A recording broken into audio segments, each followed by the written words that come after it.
Kim, pinag-iisipan pa at ipinoporma pa sa utak at puso. Bagong pag-ibig nga ba ito?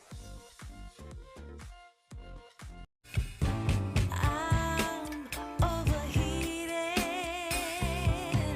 can hardly sleep at night,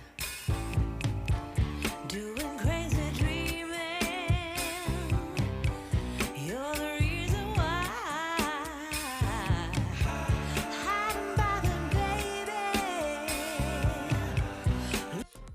Isa na namang masayang kaganapan ang nangyari sa afternoon show na It's Showtime. Tila inokray na naman at inasar ng mga co-host ang kapamilya star at queen of the dance floor na si Kim Chiu. Natanong kasi ni Vong Navarro kung anong minamanifest ni Kimi at sabay sabi ng dalaga, wala.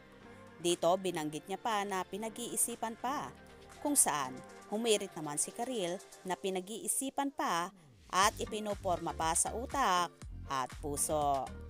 Tila bagong pag-ibig nga ang tinutukoy na ito ng mga kasamahan ni Kimi sa naturang show. After kasi ng 12 taon ng relasyon ni na Kim at Sian Lim ay naghiwalay ng landas ang Kim C bago magtapos ang taong 2023. Kaya naman ngayon ay palaging pulutan at inookray ng mga kasamahan ang dalaga. Ano ba yung minamanifest mo? Nag-iisip pa ako. Hindi, may bago ka kasi. Pinuform mo ba sa utak mo, sa kapuso mo? pinag-iisipan Ano ko. ba yan? Pinag-iisipan ko mo. Pag-iisipan ng mabuti yan. Kasi sagot siya, hindi pa, hindi pa. Siyempre marami din nakarelate sa akin na hindi pa kami nakapag-manifest.